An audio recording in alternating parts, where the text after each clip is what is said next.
Welcome back to Panther Sports Zone. My name is Khalid Gray, and today I'm here by myself, but that's okay. We're not going to shorthand you on the news. There's a lot going on today, and in both the professional worlds with the NBA and even with the up-and-coming Super Bowl coming up, which we're going to get into and across the board after this show. But today I'm up here by myself, but I'm not going to shortchange you like I said in the news. And the first thing we're going to get into is Texas Southern men's and women's going against our very own Panthers. Prairie View's men's basketball team took on the top-seeded Texas Southern Tigers on Saturday, February 1st at the Health and Physical Education Building on Texas Southern's campus in Houston. Entering the game, the Panthers held a 3-5 SWAC record, while Texas Southern sat at second place in the conference standings. Prairie View kept the game close in the first half, trailing by just 1 point at halftime. However, the Tigers pulled away in the second half, ultimately securing a 16-point victory. Tanaj Petway led the Panthers with 23 points and a team-high 7 rebounds, while Braylon Bush contributed 20 points and Marcel Bryant adding 14. Prairie View dominated in the paint, scoring 20 of their 36 second-half points down low. They also had a slight edge on the boards, out-rebounding Texas Southern 44-40. Defensively, the Panthers recorded 5 blocks and capitalized on second-chance opportunities, adding 17 points off offensive rebounds. For Texas Southern, Kavion McClain was the standout performer, scoring 23 points, including 6 three-pointers. Zaire Hayes added 14 points, while Josh Farmer and Dwayne Posey chipped in for 10 points each. Looking ahead, Prairie View aims to bounce back in their next matchup against Bethune-Cookman on Friday the 8th. On February the 8th at the William Nix Baby Dome. The Panthers will look to turn the tide and gain momentum against a key conference opponent. Best of luck, Panthers.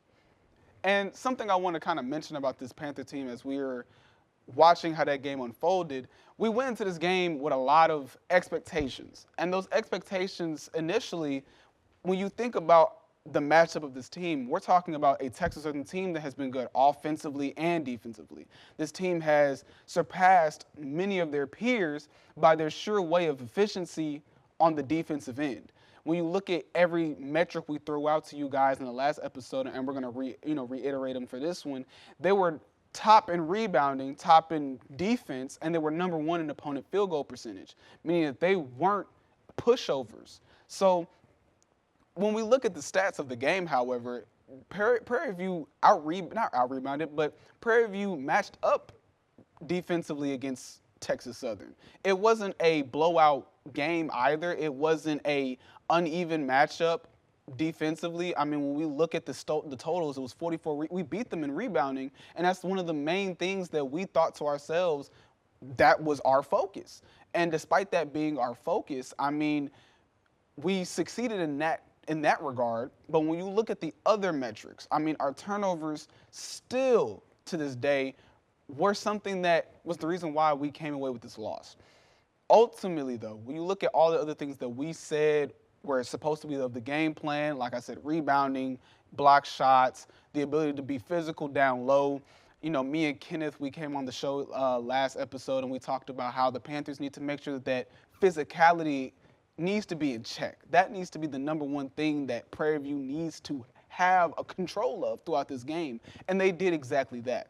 Only thing I would say that the Panthers still needed to continue to do was limit the turnovers. This has been something we've seen the Panthers do plenty of times throughout their season, where they'll have 17, 18 turnovers, but they'll have other games where 12 turnovers will be their total for the matchup. But our main focus is not anything that we've already mentioned. One of the things that we, surprisingly, as Panthers were watching were the field goal percentages. Throughout the whole game, Panthers, they shot below 50% from the field. And in plenty areas, we saw an absence of scoring. Now, it's a lot to say. Let's just get that out there. I mean, the Panthers, they're an offensive juggernaut. When you look at just how their whole team shapes up, we were top. We used to be number 1. I'll go back and fact check again just to make sure I'm not wrong. But we're top 3. I could say that confidently. We're top 3 in three-point percentage in the SWAC. We take really good shots. We score efficiently. We're top in perimeter defense in many regards when you look at our totals Orlando Horton Jr. he's averaging 2 steals almost. We have other players on our team that are able to play really good defense as well. Even last game, Orlando had a block and a steal. We also saw some of our guards last game get up there defensively with Tanaj Petway having 7 rebounds, which was the most on the team. Now, granted, this comes as a pro and a con because yes, we're happy that our point guard and our leading scorer for our team is able to get physical, but we also need to shift our focus onto what are our centers doing for this matchup specifically. Marcel Bryant, Elijah Terry, and we have other people on the team that are, like I said, above the height of 6'7". I know last year we had Brian Miles, who led the SWAC in rebounding at 6'7", but we expect the Panthers to come back this season with a little bit more physicality. You know, when we look at the totals and we see that our centers aren't even grabbing more rebounds than our point guard, it gives us a lot of questions that need to be asked, essentially. Now, this is not saying that this is a reoccurring issue for the Panthers where we're seeing a little bit more effort defensively from our point guards, but we also need to make sure that next game this doesn't happen. Bethune-Cookman is not Texas Southern, but when we look at the matchups moving forward, we need to make sure that we're excelling in the things that we know that we're good at. Going into this game, we should not be shooting sub 500. We should be shooting a lot more consistent than we have been in these last couple games. But like I said, this is not to attack our team. I still believe that Panthers have the best offense in the SWAC. We may fall short a little bit defensively, but we've showcased that we're able to stick with the best.